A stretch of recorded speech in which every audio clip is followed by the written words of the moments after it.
आज़ाद group द्वारा संचालित आज़ाद MPPSC academy के ऑफिशियल यूट्यूब चैनल पर आप सभी का स्वागत है। ये व्यापक मंच मध्य प्रदेश लोक सेवा आयोग द्वारा आयोजित होने वाली MPPSC एग्ज़ाम, साथ ही MP व्यापम द्वारा आयोजित सभी एग्ज़ाम और मध्य प्रदेश राज्य सरकार द्वारा आयोजित अन्य सभी एग्जाम, चाहे MPSI हो या अन्य शिक्षक भर्ती परीक्षाएं हों, सभी की तैयारी करने वाले मध्य प्रदेश राज्य के सभी अभ्यर्थियों के लिए समर्पित मंच है। इसके माध्यम से आप सभी को मध्य प्रदेश राज्य विशेष की व्यापक तैयारी, साथ ही समान अध्ययन की व्यापक विषय वस्तु और करंट अफेयर्स की सभी क्लासेज आपको यहाँ पर निरंतर रूप से मिल रही हैं। प्लेलिस्ट बनाई गई हैं, प्लेलिस्ट पर विषयवार आप सभी क्लासेस देख सकते हैं। साथ ही आप सभी के लिए एक निःशुल्क मासिक पत्रिका भी दी जा रही है। आप सभी आज़ाद MPPSC एकेडमी का एप्लीकेशन डाउनलोड कर सकते हैं। उस ऐप में स्टडी मटेरियल के सेक्शन में आपको हर एक मंथ की करंट अफेयर्स की मासिक पत्रिका आपको मिल जाएगी। उस मासिक पत्रिका से आप कंप्लीट, आपका मासिक निःशुल्क है, पूरी तरीके से पूरा मासिक करंट अफेयर्स आपका कवर हो जाएगा। साथ ही यदि आपको किसी भी प्रकार का डाउट हो तो आप आज़ाद MPPSC एकेडमी के एप्लीकेशन में जाइए, गूगल प्ले स्टोर पे आपको एप्लीकेशन मिल जाएगा। ये वहीं पर आपको ये मैगजीन मिलेगी और आज़ाद MPPSC एकेडमी के एप्लीकेशन पर चैट वाला सेक्शन है। चैट वाले सेक्शन पे आप कोई भी डाउट पूछेंगे, आपको तुरंत वहाँ पर आपकी समस्या का समाधान किया जाएगा। तो आप हमारे साथ जुड़ करके अपनी व्यापक तैयारी प्रारंभ करिए। साथ ही इस चैनल के माध्यम से प्रतिदिन के स्तर पर क्लासेस करिए। आपको सभी क्लासेस यहाँ पर निरंतर मिलेगी। जो भी छात्र यहाँ पर पहली बार जुड़ रहे हैं, चैनल को जरूर सब्सक्राइब करिए ताकि सभी नोटिफिकेशंस आपको मिलें। साथ ही मध्य प्रदेश के सभी छात्रों को तक इस प्लेटफॉर्म को पहुंचाइए ताकि सभी छात्र जुड़ करके इस मंच का व्यापक जो है इससे तैयारी कर सकें और अपने लक्ष्य की दिशा में निरंतर बढ़ सकें। चलिए तैयारी प्रारंभ करते हैं, आज की क्लास शुरू करते हैं। इसके आज के अंक पे हम लोग 10 टॉपिक लेंगे। एक एक करके मैं यहाँ पे जितने भी टॉपिक होंगे आपको बताता जाऊँगा, आप लोग नोट्स बनाते जाएंगे। हमारे सामने आप ये एक इमेज देख रहे हैं, ये लोकतंत्र सूचकांक 2021 की रिपोर्ट है, वो आई है। तो हेडिंग डाल लीजिए लोकतंत्र सूचकांक 2021। इसमें भारत की क्या रैंक रही? विश्व के सबसे बड़े डेमोक्रेसी हम हैं स्वयं, है ना, लोकतंत्र। तो हमारी रैंक क्या है लोकतंत्र सूचकांक पे? कई बार आपको जितनी भी अंतर्राष्ट्रीय ऐसे सूचकांक हैं उनमें भरोसा नहीं होगा, लेकिन कोई बात नहीं, चलेगा। तो ये जो सूचकांक है, इस सूचकांक में कुछ प्रमुख मानदंड लिए गए हैं, 5 पैमाने लिए गए हैं। उन 5 पैमानों के आधार पे रैंक बनाई गई है, ठीक है। और इससे आपको भारत की रैंक पता चलेगी और अन्य देशों की भी रैंक पता चलेगी। तो आपको ये लगेगा कि डेमोक्रेसी का हमारे यहाँ क्या स्तर है। हो सकता है आप भरोसा ना माने, क्योंकि अंतर्राष्ट्रीय बहुत सारी जो ये एजेंसीज़ हैं, पता नहीं भारत की रैंक को क्यों इतना नीचे रखते हैं। या तो ये वास्तविकता हो सकती है, या तो रैंक कहीं ना कहीं पे कुछ और बातें भी हो सकती हैं। जो भी है, चलिए डिस्कस करते हैं। तो फरवरी 2022 में ब्रिटेन का एक मीडिया संस्थान है, उस मीडिया संस्थान का नाम है EIU।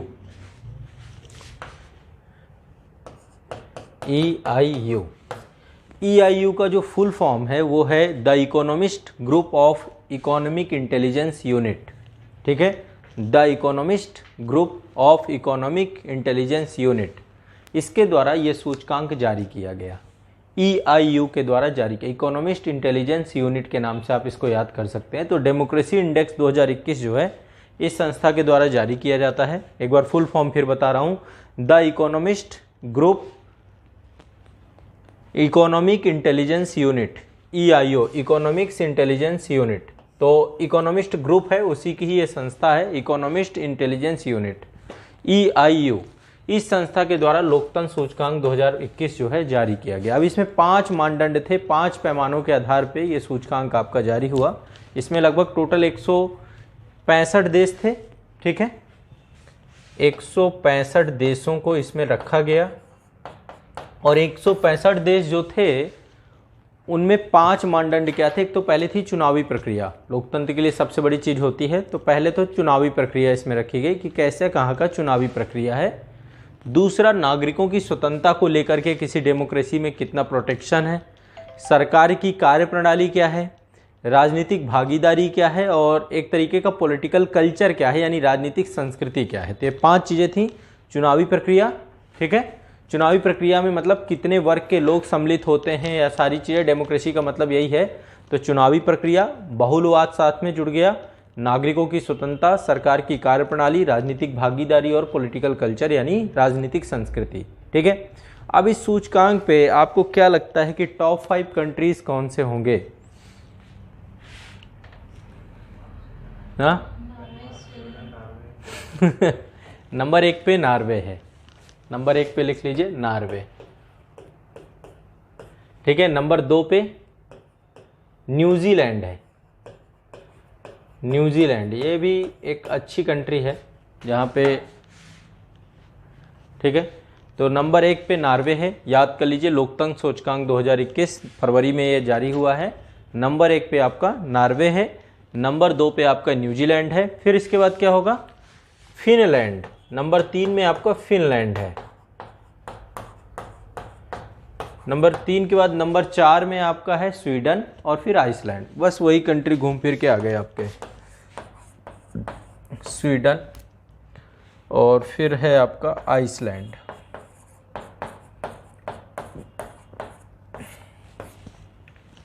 भारत की क्या उम्मीद है आपको? लोकतांत्रिक देश हैं, बड़े लोकतंत्र हैं, अच्छी रैंक होगी। लास्ट से सबसे लास्ट में कौन होगा? सबसे लास्ट में वैसे 165 देश और 2 टेरिटरी इसमें सम्मिलित की गई हैं, तो सबसे लास्ट में है इसमें आपका अफगानिस्तान। अफगानिस्तान की हालत ख़राबी है, आपको पता है, वहाँ पे जनता के राइट्स और इन चीज़ों को लेकर के। भारत का जो टोटल स्थिति है, भारत 46वें स्थान पे है। भारत की रैंक आपको याद रखनी है, नंबर 1 और भारत याद रखिएगा 46 रैंक है। ठीक है, तो भारत 46वें नंबर पे है, याद कर लीजिए। भारत का स्थान क्या है? 46वां स्थान है। स्कोर टोटल 6.91 है, मतलब अभी भी त्रुटिपूर्ण है, काफ़ी बेहतर नहीं कहा जाएगा। तो लोकतंत्र सूचकांक 2021 भारत की 46वीं रैंक, रट लेना है इस चीज़ को, दिमाग में ये बैठा के चलना है। ठीक है, क्लियर है, स्पष्ट है, कोई दिक्कत नहीं है। अगला है एक, ये भी इम्पोर्टेंट क्वेश्चन है आपका। हाँ, ये देखो भारत की रैंक यहाँ पे लिखी गई है, ये इंडिया की रैंक है, 46वीं रैंक है। ठीक है, डेमोक्रेटिक इंडेक्स में। बाकी आस पड़ोस हैं आपके, नेपाल के 101 है, बांग्लादेश 75, भूटान 81, ठीक है, वियतनाम 131। चाइना की हालत देखिए डेमोक्रेसी में 148। तो ये सूचकांक सही सा लग रहा है थोड़ा, है ना, कि ये सूचकांक सही है। यहाँ पे इंडिया को एक सही, हम लोग को लगता है कई सूचकांक में 100 के पार रहते हैं। नॉर्वे फर्स्ट है, अफगानिस्तान लास्ट है, तो Norway first, Afghanistan last, Bharat 46 और आसपास आप देखिए म्यांमार की कितनी बुरी हालत है, 166, 167 में अफगानिस्तान है, वियतनाम। हाँ, 2 टेरिटरी रखी गई हैं, 2 इसमें टेरिटरीज हैं। ठीक है, 2 आपके क्षेत्र हैं, अधिसूचित क्षेत्रों को रखा गया है इसमें। हाँ, टोटल 167 पे आधार पे 165 स्वतंत्र देश हैं और 2 टेरिटरी क्षेत्र रखे गए हैं। ठीक है, जैसे फिलिस्तीन क्षेत्र है, तो ये टेरिटरी क्षेत्र हैं जो स्वतंत्र देश के तौर पे नहीं है, दक्षिणी सूडान को लेकर के हैं, तो ये कुछ 2 क्षेत्र रखे गए हैं आपके। लास्ट रखा 167 रैंक है, 167 आपके अफगानिस्तान की है और यहाँ पे 166 म्यांमार की है। हाँ, क्या कह रहे थे आप? भूटान को क्या बोले थे? भूटान एक तरीके का मोनार्की, यहाँ पे राजतंत्रात्मक शासन प्रणाली है, तो लोकतंत्र है नहीं, डेमोक्रेसी। हाँ, लेकिन लोकतंत्र का मतलब यहाँ पे जो पैरामीटर्स बनाए गए हैं ना, कि किस तरीके के पैरामीटर्स हैं, वहाँ का पॉलिटिकल कल्चर कैसा है, ये सारी चीज़ें जरूरी थोड़ा है।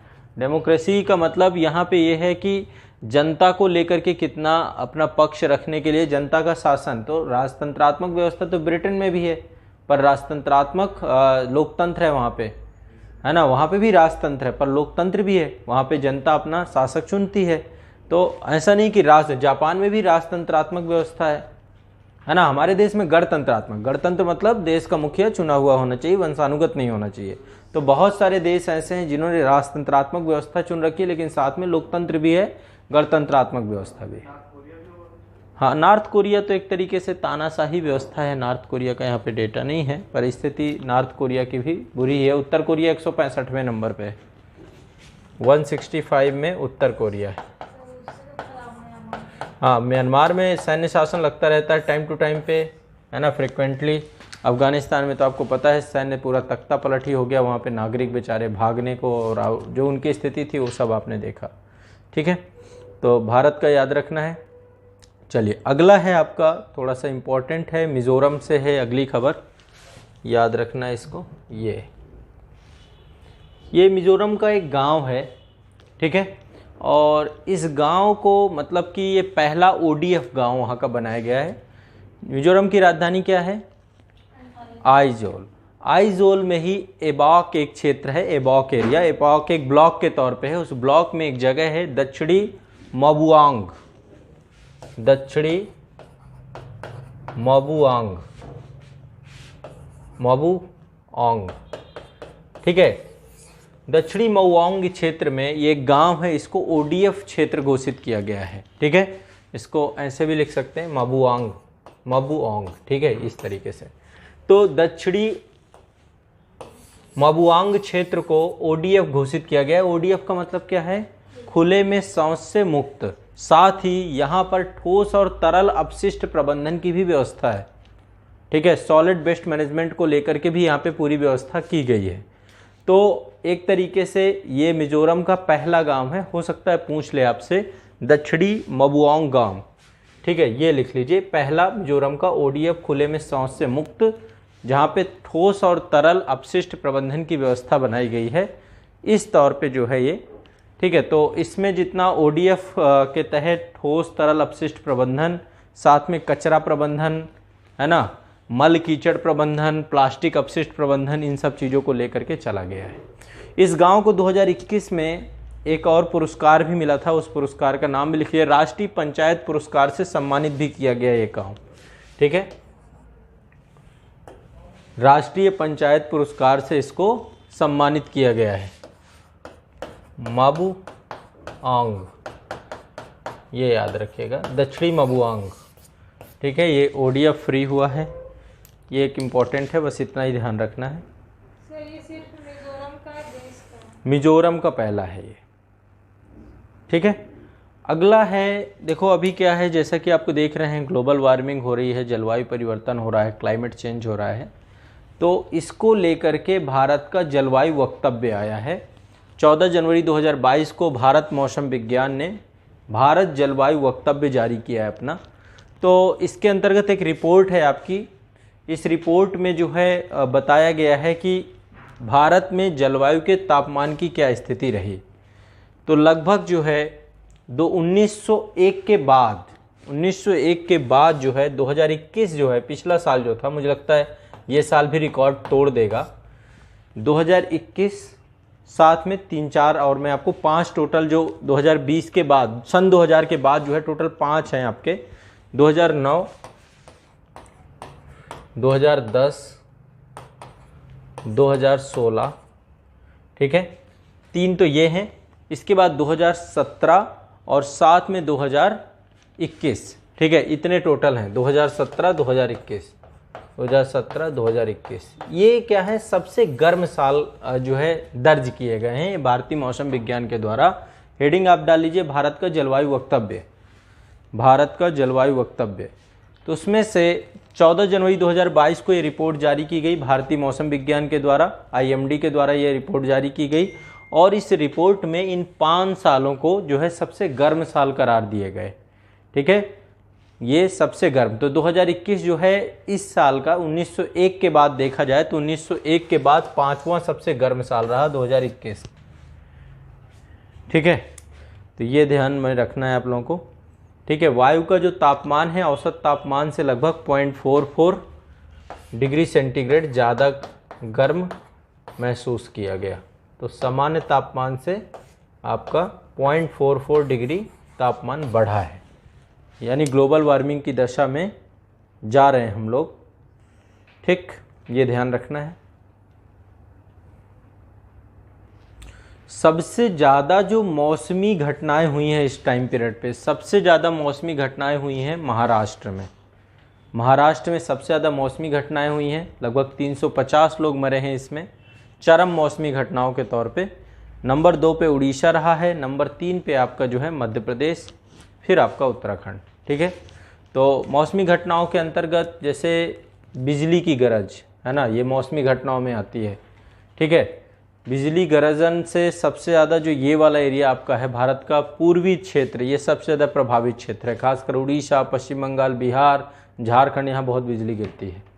तो मतलब कि इस दौरान 2021 में लगभग 797 लोगों की मृत्यु हुई है जो कि बिजली गिरने से हुई है। तो इस तरीके का पूरा कंप्लीट डेटा इसमें दिया गया है। सबसे ज़्यादा बिजली गिरने से मृत्यु हुई है उड़ीसा में। ठीक है, फिर भारी वर्षा, आपकी जो ज़्यादा वर्षा होती है ये भी चरम मौसमी घटना है। बाढ़ की आपदा भी चरम मौसमी घटना है।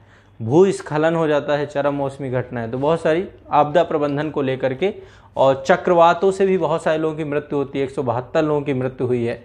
तो ये वक्तव्य जो है समय समय पे जारी किया जाता है। चरम मौसमी घटनाएं मतलब जो प्रकृति में जो है, प्रकृति को जो है पूरी तरीके से असंतुलित कर दें, है ना, और जो आम जनजीवन है उसको प्रभावित करें। तो ये भी हमें ध्यान में रखना है। ठीक है, क्लियर है? ठीक है, तो ये आपको बस ये याद रखना है कि वक्तव्य आया है और इसके तहत 2021 को जो है 1901 के बाद सबसे गर्म वर्ष के तौर पे जो है रखा गया है। क्लियर है, स्पष्ट है? आगे बढ़ें। ठीक है, भारत पे जलवायु वक्तव्य। इसके बाद देखिए, अभी ये एक अनावरण हुआ था महात्मा गांधी जी को लेकर के घटना है आपकी हमारे,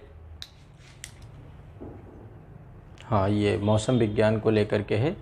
हाँ, देश के गृह मंत्री अमित शाह जी के द्वारा कुल्हड़ों से बने महात्मा गांधी की भित्ति चित्र, भित्त मतलब दीवार में बने चित्र पे का अनावरण किया गया है। ठीक है, तो ये भी ध्यान रखना है। ये पूछ सकता है कहाँ किया गया है। तो 30 जनवरी को आपको पता है कि शहीद दिवस के तौर पे हम मनाते हैं। 30 जनवरी 2022 को केंद्रीय गृह एवं सहकारिता मंत्री अमित शाह जी के द्वारा अहमदाबाद गुजरात में, ठीक है, कहाँ पे किया गया अनावरण? अहमदाबाद गुजरात में, अहमदाबाद गुजरात में। ठीक है, कुल्हड़ों से बने हुए, ठीक है, कुल्हड़ मतलब समझ रहे हैं ना, मिट्टी के जो कुल्हड़ नहीं जानते आप लोग? हाँ, मिट्टी के जो होते हैं आपके, है ना, जिसमें आप लोग लिक्विड पदार्थ कुछ भी ले सकते हैं।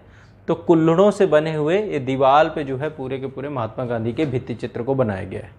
ठीक है, तो कहाँ बनाया गया है? अहमदाबाद में, गुजरात में। साबरमती रिवर पर कुल्हड़ों से बने राष्ट्रपिता महात्मा गांधी के भित्ति चित्र का अनावरण किया गया है। ध्यान रखिएगा। मिट्टी से बनाया है। हाँ, मिट्टी से कुल्हड़ नहीं बनते। आप कुल्हड़ नहीं जानती? मिट्टी का बर्तन होता है ग्लास की टाइप में, जिसमें चाय पीते हैं, कुल्हड़ ही है और क्या। लस्सी वगैरह पिया है कभी मिट्टी के बर्तन में? और उसको क्या बोलते हैं आप? अरे तब तो फिर आप बहुत अब कुछ इस पे बात क्या करें, पीजिएगा, देखिएगा, ये भी एक चीज़ होती है। जैसे मिट्टी क्या हो जाएंगे, इसीलिए तो कह रहा हूँ पीजिएगा एक बार उसको पकाते हैं, ईंट होती है ना, ईंट घुल थोड़ ना जाती, उसको पकाते हैं ना ईंट को प्रॉपर। आप कहाँ, भारत में ही रह रही हैं ना, भारत में तो हर जगह कुल्हड़ ही हैं। कोई बात नहीं, आप बिहार के लोग तो ये सारी चीज़ें मतलब परिचित होते हैं, ऐसा मत कहिए। ठीक है, ये आपका एक भित्ति चित्र है, उसी तौर पे अनावरण किया गया। ठीक है, तब भी पूछ लेता है तो आपको जगह पता होना चाहिए कि कहाँ पे है। ठीक है, ये सब फैक्चुअल पीसीएस वगैरह में थोड़ा सा ज़्यादा ध्यान रखते हैं इन सब चीज़ों का। ठीक है, चलिए, एक बहुत इम्पॉर्टेंट न्यूज़ है, ये आपको ध्यान में रखना है। हाँ हाँ, साबरमती तट पर है। ये एक इम्पॉर्टेंट न्यूज़ है और ये भारत का पहला जो है बायोमास आधारित हाइड्रोजन संयंत्र जो है डेवलप किया गया है। कहाँ डेवलप किया गया है ये ध्यान रखना है। ठीक है, हेडिंग डाल लीजिए, भारत का पहला बायोमास आधारित हाइड्रोजन संयंत्र। फरवरी 2022 में इसको जो है, फरवरी 2022 में जो है इसको क्या किया गया है, भारत का पहला बायोमास आधारित हाइड्रोजन संयंत्र मध्य प्रदेश में बनाया गया है। कहाँ पे? एमपी में एक जगह है खंडवा जिला। ठीक है, तो यहाँ पर स्थापित करने का निर्णय लिया गया है, खंडवा।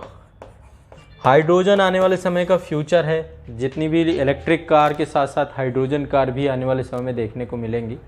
ठीक है, तो ये लगभग जो है आपका 30 टन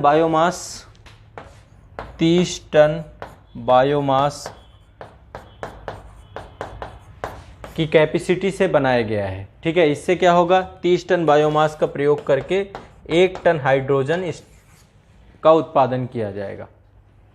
ठीक है, 1 टन हाइड्रोजन का उत्पादन किया जाएगा, ध्यान रखिएगा। टोटल जो इसमें खर्च आया है लगभग 24 करोड़ रुपए के आसपास आया है।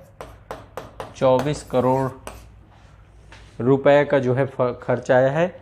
और ये जो बना रही है इसके लिए संस्था का नाम लिख लीजिए, वाटोमो एनर्जी लिमिटेड। वाटोमो एनर्जी लिमिटेड, वाटोमो एनर्जी लिमिटेड।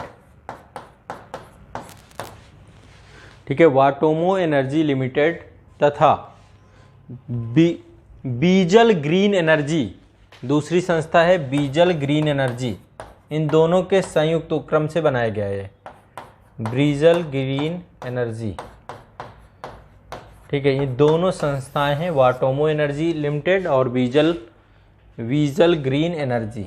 ठीक है, इन दोनों के द्वारा मिलकर के बनाया गया है। क्लियर है? ठीक है, तो एक तरीके से ये स्वच्छ ऊर्जा की तरफ बढ़ाए गए एक कदम है, उस डायरेक्शन पे किया गया कार्य है ये। तो भारत का पहला बायोमास मध्य प्रदेश खंडवा में है, ये ध्यान रखिएगा। एक न्यूज़ थोड़ा सा इम्पोर्टेंट है, आप लोगों को इसकी जानकारी होनी चाहिए। ठीक है, और ये थोड़ा सा हिस्टोरिक बैकग्राउंड है इस न्यूज़ का, तो इसको थोड़ा सा आप लोग, मैं चाहता हूँ कि डिटेल में आप लोग इसको करिएगा।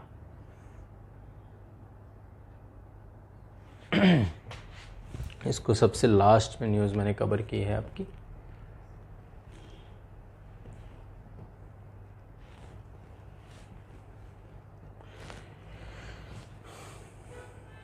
हाँ, मिशन इंद्रधनुष, इसका चौथा संस्करण लॉन्च किया गया है। हेडिंग डाल लीजिए आप लोग, मिशन इंद्रधनुष 4.0। ठीक है, ये प्रारंभ किया गया है आपका मिशन इंद्रधनुष 4.0। देखिए, अभी स्वास्थ्य मंत्रालय के द्वारा वर्चुअल माध्यम से मिशन इंद्रधनुष 4.0 लॉन्च किया गया। अब ये 4.0 है, इससे पहले 3 आ चुके हैं। ठीक है, अब ये एक्चुअली है क्या, इस मिशन के तहत जो है मेन टीकाकरण कार्यक्रम है। देखिए, इंद्रधनुष को लेकर एक बैंकिंग क्षेत्र में सुधार को लेकर के भी कार्यक्रम है। तो बैंकिंग क्षेत्र से जुड़ा हुआ नहीं है, बल्कि टीकाकरण से जुड़ा हुआ है। टीकाकरण से जुड़ा हुआ है ये, व्यापक स्तर पर 12 टोटल टीके हैं इसके तहत, 12 रोगों को लेकर के टीके करने हैं। तो ये विश्व का सबसे बड़ा टीकाकरण कार्यक्रम है और इसके तहत जो है सालाना 3 करोड़ से अधिक गर्भवती महिलाओं और लगभग 2.5 करोड़ से ज़्यादा 2.6 करोड़ से ज़्यादा बच्चों का सार्वभौमिक टीकाकरण माध्यम कवर किया जाएगा इस 4.0 से। अब मिशन इंद्रधनुष के बारे में थोड़ा सा हम लोग जान लेते हैं कि कौन कौन से इसके तहत रोग हैं। ठीक है, पहले शुरुआत जब इसकी हुई थी 25 दिसंबर 2014 को इसकी शुरुआत हुई थी मिशन इंद्रधनुष की। ठीक है, आप इसको लिख लीजिए। इसका प्रारंभ कब किया गया था मिशन इंद्रधनुष का? ये भारत सरकार के स्वास्थ्य एवं परिवार कल्याण मंत्रालय द्वारा इसको प्रारंभ किया गया था। ठीक है, भारत सरकार के स्वास्थ्य एवं परिवार कल्याण मंत्रालय द्वारा प्रारंभ किया गया था। कब प्रारंभ किया गया था? 25 दिसंबर 2014 को। ठीक है, इसकी शुरुआत हुई थी। और एक तरीके से मिशन इंद्रधनुष एक बूस्टर टीकाकरण कार्यक्रम है और इससे जो है लगभग 201 जिलों में शुरुआत में प्रारंभ किया गया था। शुरू में इसमें 7 रोगों के खिलाफ 60 टीकों का प्रारंभ किया गया था, अब लेकिन इनकी संख्या 12 हो गई है। तो शुरू में 7 टीके थे। 7 टीके कौन कौन से थे? तपेदिक, poliomyelitis, hepatitis B, diphtheria, pertussis, tetanus और खसरा। ठीक है, अभी इसमें बढ़ाए कौन कौन से गए हैं? खसरा rubeola, rota virus, haemophilus influenza type b, इसके बाद पोलियो।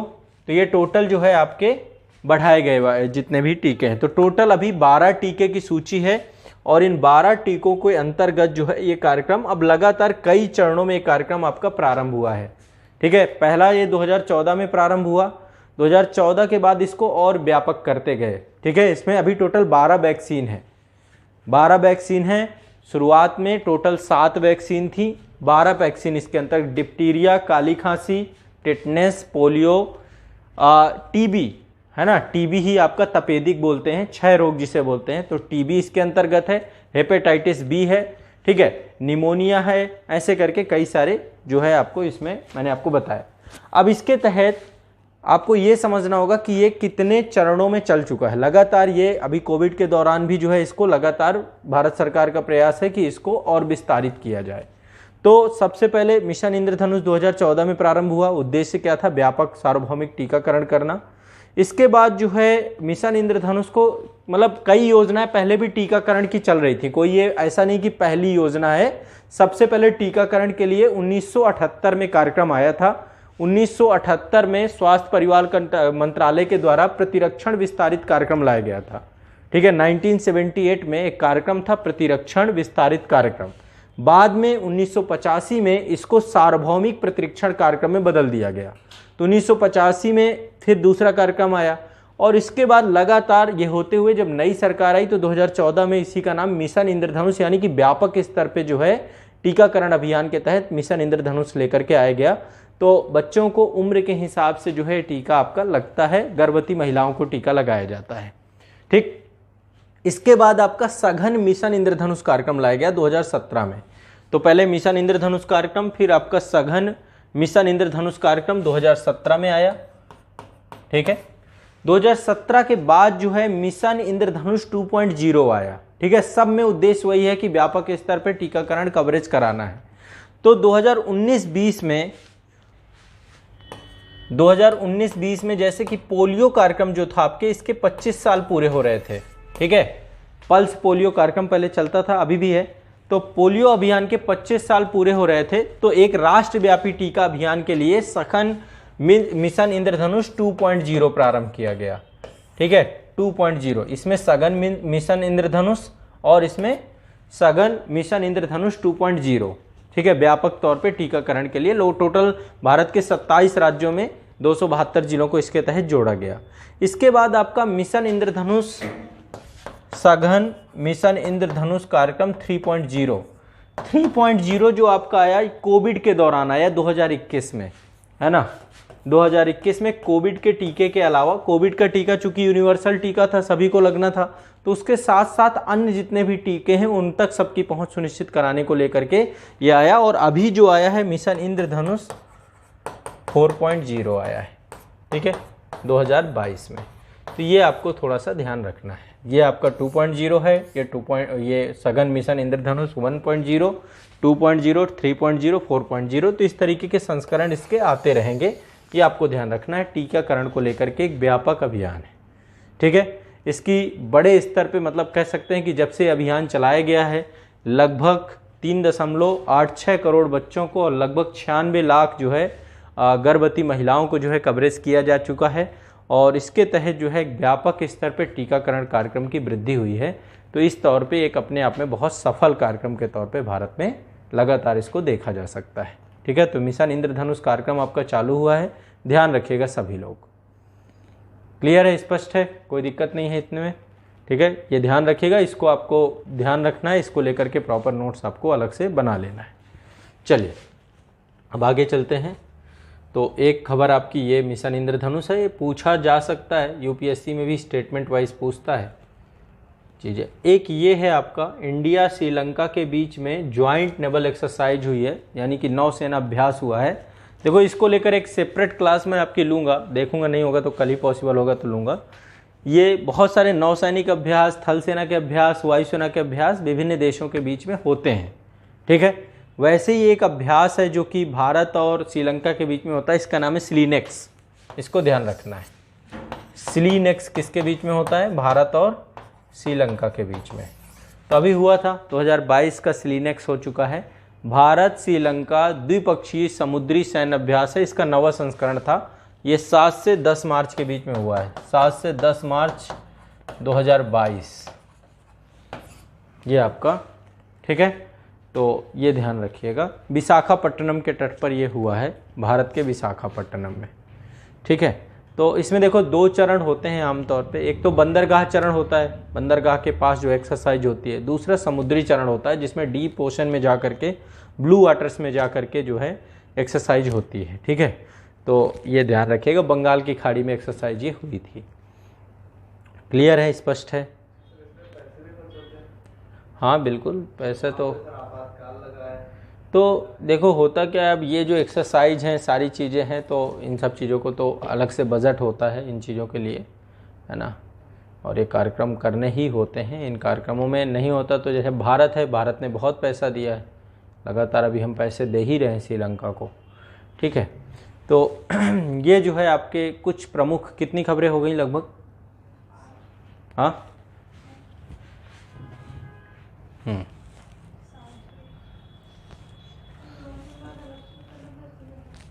हाँ, मिशन इंद्रधनुष ही है ये, मिशन इंद्रधनुष के बारे में, ये सब मिशन इंद्रधनुष हो गया, ठीक है। एक और खबर है आपकी, खाद्यान्न फसलों के उत्पादन को लेकर के है, ठीक है। कुल खाद्यान्न उत्पादन, अभी इसको लेकर के अभी एक रिपोर्ट आई है आपकी 2021-22 का जो दूसरा चरण है, अग्रिम उत्पादन कितना होगा उसको लेकर के ये एक पूरा का पूरा खबर है। इस खबर को भी हम लोग कवर करेंगे, ठीक है।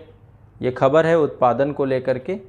तो टोटल भारत का जो उत्पादन है कितना है देख लेते हैं। कुल खाद्यान्न उत्पादन, देखो दोनों तरीके की फसलें हैं, खाद्य फसलें और अखाद्य फसलें। टोटल कुल खाद्यान्न उत्पादन 316 मिलियन टन के आसपास है, जिसमें से चावल 127 मिलियन, रफली डेटा आपको याद रखना है, चावल 127 मिलियन टन, गेहूं 111 मिलियन 111.32, इसके बाद पोषक या मोटे अनाज 49.46, मक्का 32.42, दलहन 26.96, तूर 4 मिलियन टन, चना 13.12 मिलियन टन। तो ये दूसरा अग्रिम अनुमान आया है 2021-22 का। 2021-22 का दूसरा अग्रिम अनुमान है खाद्यान्न उत्पादन का, दूसरा अग्रिम अनुमान जारी हुआ है फरवरी में, ठीक है। इस अनुमान के तहत खाद्यान्न फसल, टोटल खाद्यान्न उत्पादन जिसमें खाद्य और अखाद्य दोनों सम्मिलित है 316 मिलियन टन के आसपास है। और इसके बाद आपका चावल, गेहूं, पोषक तत्व, इनकी डेट दिया। सबसे ज़्यादा देखिए खाद्यान्न उत्पादन हमारे यहाँ पे क्या किया जाता है, चावल 127 मिलियन टन, फिर दूसरे नंबर पे गेहूं है, तीसरे नंबर पे आपका मोटा अनाज। ये थोड़ा सा क्रम याद रखिएगा, फिर आपका इसके अंतर्गत मक्का, दलहन, तूर, चना, ये ठीक है। इसके बाद अखाद्य फसलों में तिलहन नंबर 1 है 27.15 मिलियन टन, दूसरा मूंगफली, सोयाबीन, रेपसीड, सरसों, ठीक है। गन्ना 414 मिलियन टन के आसपास है, ठीक है। कपास 34 मिलियन टन, पटसन, ये सब वाणिज्यिक फसलें हैं, इधर जो आपकी हैं ये सब वाणिज्यिक फसलें। तो तिलहन प्लस वाणिज्यिक फसलें, ये डेटा दिया गया है। तो आज के लिए इतना ही रखेंगे। हाँ, गन्ना का तो फिर वजन भी, बायोमास भी ज़्यादा होता है ना, बायोमास के कारण से। तो ये जो है हमारा आज का करंट अफेयर से जुड़ी हुई कुछ बातें थी। कल जो है एक तो मैं आप लोगों को सैन्य अभ्यास में सोच रहा हूँ एक ही क्लास में सारे निपटा दें जितने भी हैं। साथ में वन स्थिति रिपोर्ट आई है 2021 की, तो वन स्थिति रिपोर्ट भी आपकी 2021 वाली कंप्लीट कर देते हैं, ठीक है। तो देखते हैं कल के सेशन में कोशिश करेंगे कि वन स्थिति रिपोर्ट 2021 आपकी हो जाए। फिर एक सेशन में लूँगा जिसमें सारे सैन्य अभ्यास एक में कंप्लीट, एक सेशन लो जिसमें सारे सूचकांक अभी तक के जितने हैं वो कंप्लीट। तो एक एक सेशन करके इस तरीके से मैं आपका करवा दूँगा, ठीक है। कुछ बचेगा नहीं आप लोगों का, ठीक, क्लियर है, स्पष्ट है। चलिए।